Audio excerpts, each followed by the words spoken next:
بە هیوایی کاتێک خۆش لەگەڵوانای بیرکاری پۆلی شەشەمەی بنەڕەتی گەیشتمە لاپەڕا 219.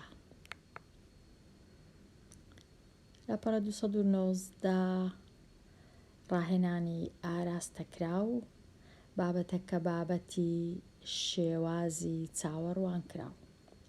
پرسیاری سێ شێوە چاوەڕوان کراوەکە بنووسە. واتە لێرە ئەوە هەنگاوی یەکەم، هەنگاوی دووەم، هەنگاوی سێم، سێ هەنگاوی دیش بنووسین چی لێدێ ئەو وێنەیە.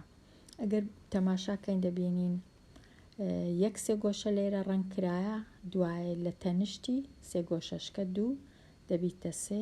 بێگومان لە وێنەی ژمارە 4 دەبیتە 4 سێ گۆشە ڕەنگ دەکرێ، وێنەی 5 سێ گۆشە، وێنەی 6 ئەوهای لێدێ کە ئەمن لێرە دەتوانم ئەوها ڕوون کەمەوە تۆزەک. ئێستا سێە، پاشان ئێرەش ئەوە دەبیتە 4 لە وێنەی ژمارە 4، دوایە لە وێنەی ژمارە 5، دوایە لە وێنەی ژمارە 6 ئەوها وێنەکان دروست دەکەی. ئەمە لێرە تەنیایەکی دروست دەکەم، بەڵام خوێندکاری ژیر ئەتوو دەتوانی سێ بازنەی دروستکەی وەکو ئێستا ڕەنجیان کەی. بێمەوە لای پرسیاری ژمارە 3 لێرەش لە هەنگاوی یەکەم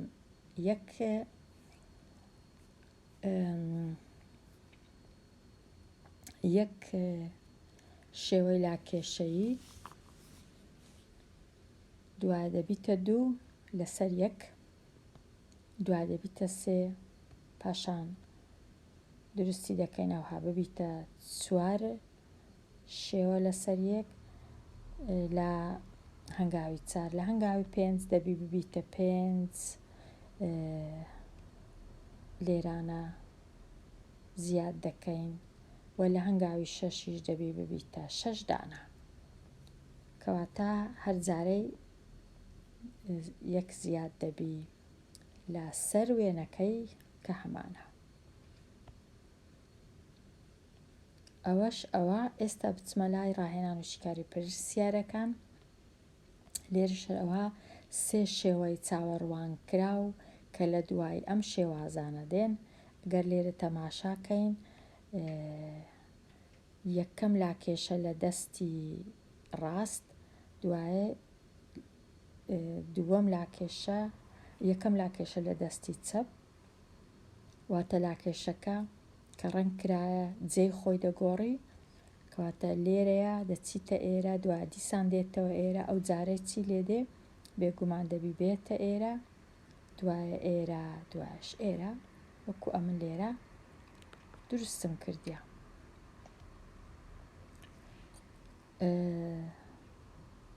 یەکەم جار لێرەیە، دوایە دێتە ئێرە، دوای دێتە ئێرە، ئەوجا لە شێوەی ژمارە 4 دێتە ئێرە، لە شێوەی ژمارە 5 دێتە ئێرە، پاشان دەچیتە لای چەپ، واتە ڕاست چەپ ڕاست چەپ ڕاست چەپ، ئەوها جێی خۆی دەگوازیتەوە لاکێشەکەی کە ڕەنگ کرایە.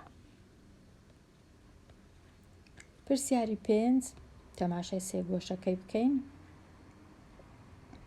سێ گۆشەکە لە دەستی ڕاستە، پاشان ببورن نایەتن لێرانە، نایەتە ئێرە، یەک خانەی بەجێ دێری دێتە ئێرانە، وەکو دەبینین لێرە. ئەوجە دیسان لێرە دانانیشی سێ گۆشەکە دێتە ئێرانە. ئەو جارەی ئەوە ئەگەر هەنگاوی 1 بی، هەنگاوی 2، هەنگاوی 3، لە هەنگاوی 4 سێ گۆشەکە دەبی بێتە ئێرە، لە هەنگاوی 5 دەبی بێتە ئێرە، لە هەنگاوی 6 دەبی دیسان بێتەوە ئێرە، وەکو ئەمن ئەوها لێرە دروستم کردیە.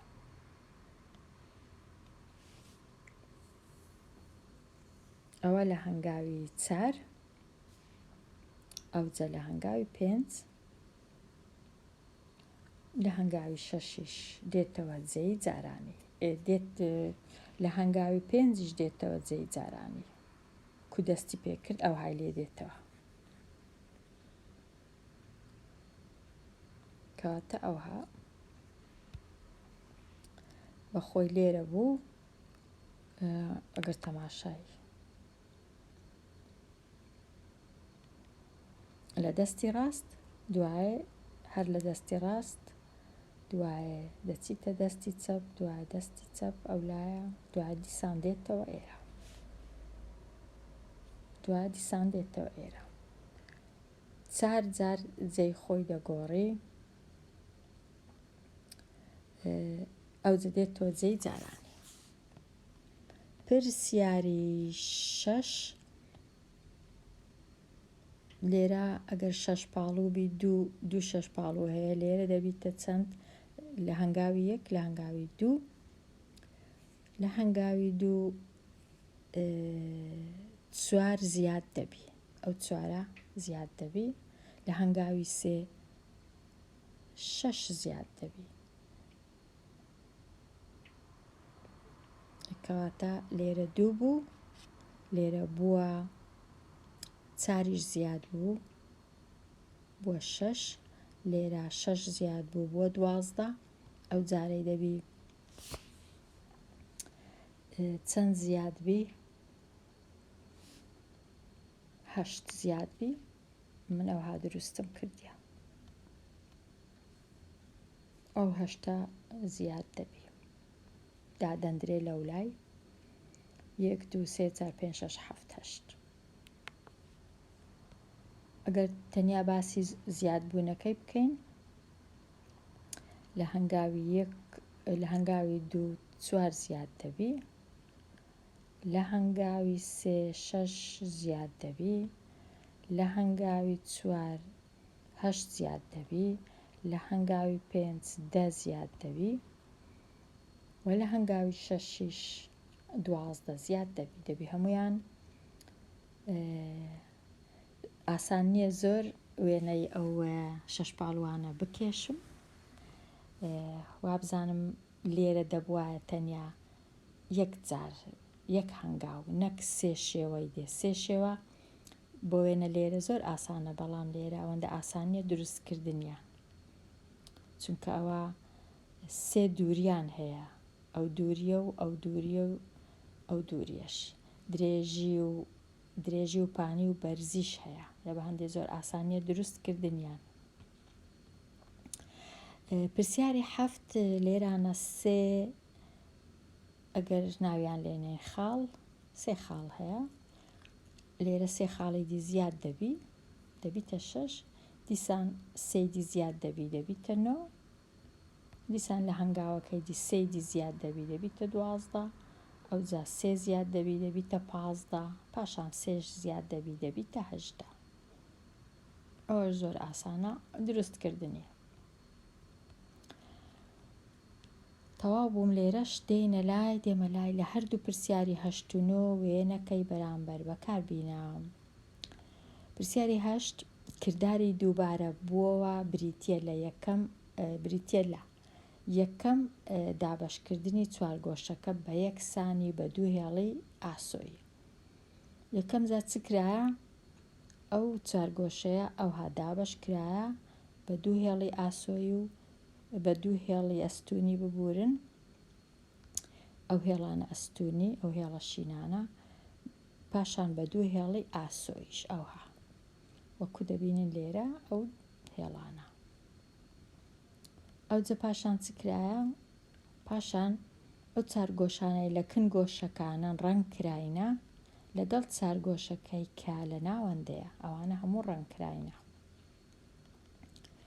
ئەوجە ئەوە هەنگاوی 1، ئەوەش هەنگاوی 2. لە هەنگاوی 3 چ کرایە؟ هەر یەک لەو چارگۆشانە دیسان کرایتە دوو هێڵی ئەستوونی و دوو هێڵی ئاسۆی. ئەوجە دیسان دووبارە بوویتەوە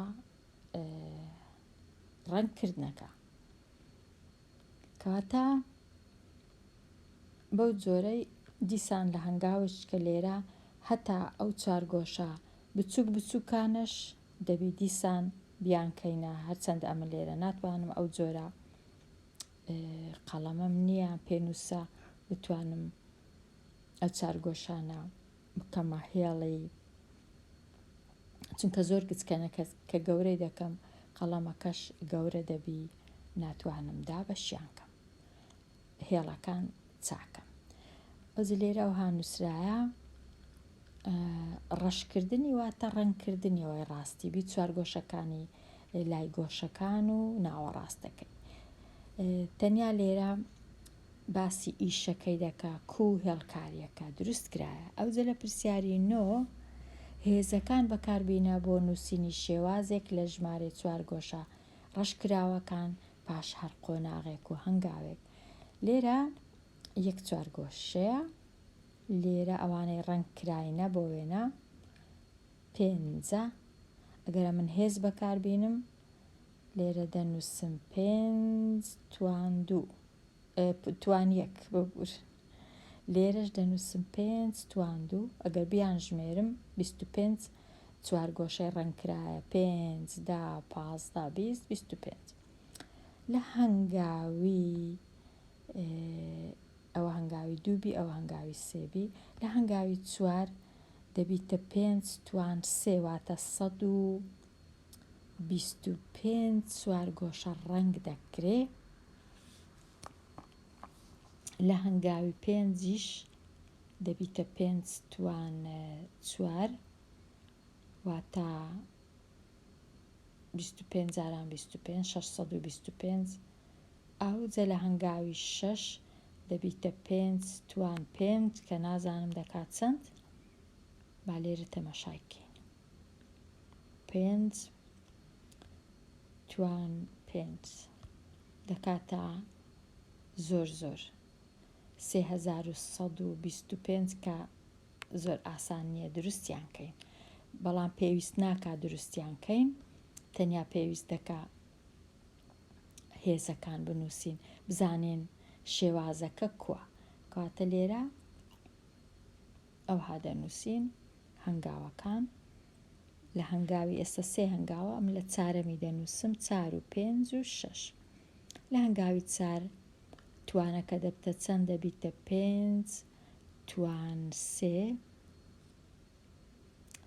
و لە هەنگاوی 5 دەبتە 5 توان 4، لە هەنگاوی 6 دەبتە 5 توان 5. کەواتە 5 توان 3 دەکا 25 جاران 125، 5 توان 4 625، 5 توان 5 3120 ئەوە کوم نووسە 3125 کە تەماشایەکی بکەمەوە بزانم بۆ بوو 3125. کەواتە هێزەکان بەو جۆرەی دەنووسین. ئاسان نییە دروستکردنی 3000 چوارگۆشەی گچکە زۆر، بەڵام لێرە تەنیا پێویستە بزانین دەکاتە چەند ئەگەر ئەمە لەسەر هەمان شێواز ڕۆیشتین. نێرگز پرسیاری دا. نێرگز بەشێک لەو دەستکەوتەی کە لە چنینی مافور دەستی دەکەوێ پاشەکەوت دەکا. 45,000 دیناری لە فرۆشتنی چنینی مافوری یەکەم پاشەکەوت کرد. ویستی پارەی پاشەکەوت کرا و 4,000 دینار زیاد بکە لە هەر جارێک کە مافورەکی دیکە دەفرۆشی، واتە دووەم مافور دەبیتە دەبی 49,000 دیناری پاشەکەوت بکە، چونکە چاریشی دێتە سەر 45ەکەی. شێوازێک بنووسە بۆ پارەی پاشەکەوت کرا و ئایا ڕیزبەندی مافورەکانی نێرگز کە 65,000 دیناری ببورن تیا پاشەکەوت دەکات چییە؟ واتە یەکەم جار 45,000 تەنیا 45ەکەم نووسە، ئەوە یەکەم مافور، دووەم مافور 49,000، سێمی 53,000 چوارەم مافور 57,000 چونکە هەر هەتا دێت 4,000 زیاد دەبی.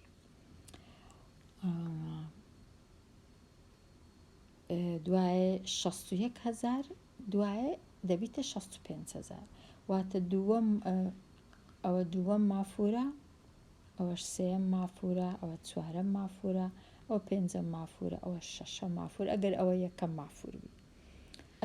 ئەگەریش ناپاشی زیادەکەی تەماشایکەین، واتە ئەگەر ئەوە یەکەم مافور بی پاشی ئەوەی کە زیاد دەکرێ ئەوە دەبیتە 2 ئەوە دەبیتە 3 ئەوە دەبیتە 4 ئەوەش دەبیتە پێنجەم مافور. ئەو هایە ڕیزبەندیەکە پێنجەم مافورە یان دەتوانین بڵێن شەشەمە بۆی پێک دێ کامەی دەکەینە مافوری یەکەم. وا بزانم باشترە شەشەم مافور بی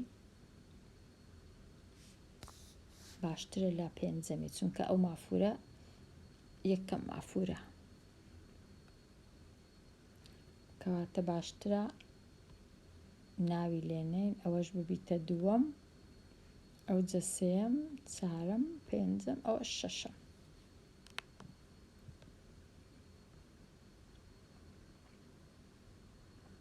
مافوریش واتە فەرش یان ڕایەخ ئەو کەسە چی ڕەنگە نەزانی مافور چییە.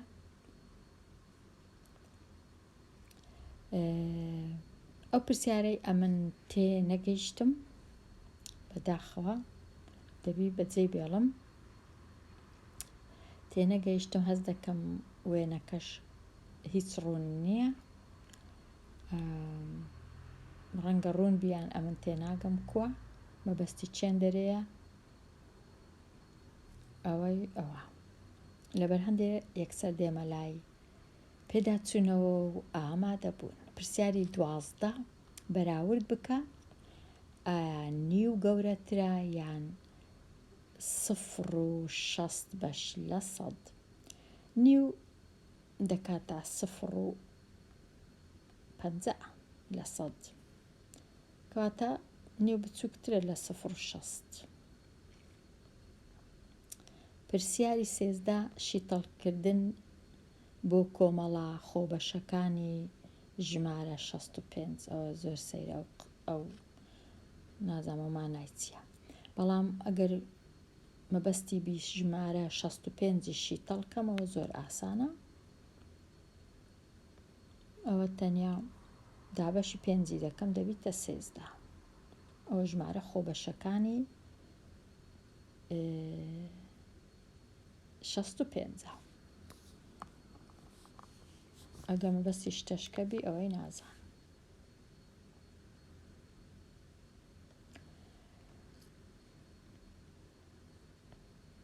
پرسیاری 14 بەهای 3 کەم 36 ببینەوە ئەگەر کاتێک کە دەکا 5 یەکەم جار ئەو 3 کۆ دەکەمەوە زۆر ئاسانترە دەبیتە 12 کەم 36 ئەو جە لە جیاتی پیتی 5 دادەنێم 12 جاران 5 دەکاتە 60 ئەو جە 60ش 36 لێ بڕوە ئەوەی دەهێڵمەوە بۆ خوێندکاری ژیر.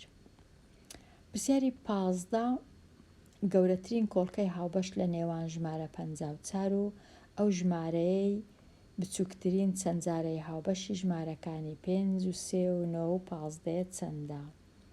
یەکەم جار ئەمن دەبی بزانم بچووکترین چەند جارەی هاوبەش لە مابەینی ئەو ژمارانە چەندە واتە چ ژمارەک هەیە بتوانم دابەشی کەم بەسەر 3 بەسەر 5 بەسەر 9 بەسەر 15 بەبێ مانەوە بەبێ ماوە و بچووکترینیان کامەیە.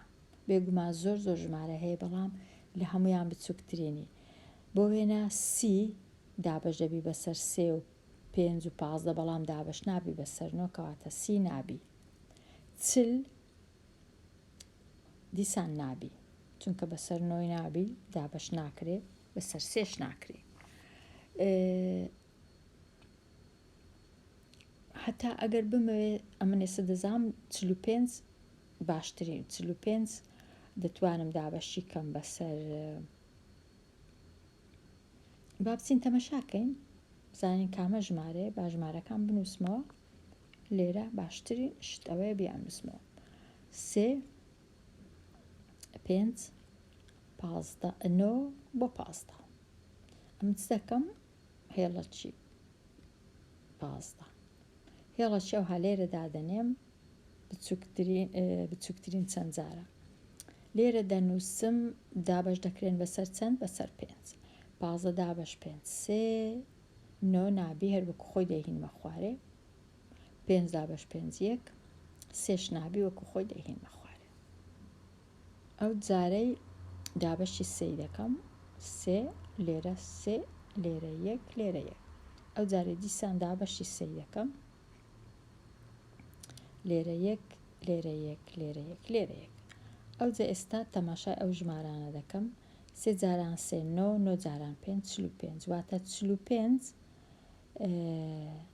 بچووکترین ژمارەیە کە بتوانم دابەشی کەم بەسەر ئەو چار ژمارەیە بەبێ ئەوەی هیچ بمێنێتەوە دەتوانم 45 دابەشی 15 کەم دەکا 3 دابەشی 9 کەم دەکا 5 دابەشی 5 کەم دەکا 9 دابەشی 3 کەم دەکا 15 کەواتە ئێستا ئەمن دەبی بیرکەمەوە لە ئەو ژمارەی کە کۆڵکەی هاوبەشە لە مابەینی 54 و 45 واتە چ ژمارەک هەیە کە ئەمن بتوانم ئەو دوو ژمارەی دابەش کەمە سەری بە بێمانەوە لێرە ئەو هانووسرایە گەورەترین کۆڵکەی هاوبەش واتە ئەگەر ژمارە 3 هەبوو ژمارە 9 هەبوو ئەم دەبی 9یەکەی هەڵبژێرم چونکە گەورەترین کۆڵکە کە بتوانم ژمارە 54 و ژمارە 45 54 و 45 بەسەر دابەشکەم بێگومان گەورەترین کۆڵکە لە مابەینیان ژمارە 9ە چونکە دەتوانم 45 دابەشی 9 کەم و دەتوانم 54 دابەشی 9 کەم بەبێ ئەوەی هیچ بمینێتەوە بەبێ ماوە خوێندکاری ژیر لێرە هاتمە کۆتایی لاپەڕە 219 دێمە کۆتایی ئەوانەیە و چاوپۆشی بکەن لە هەڵە و کەم و کورتیەکان ئەگەر ڕوویان دابی لە کاتی دروستکردنی ئەوانەیە هەتا وانەی داهاتوش هەر بژین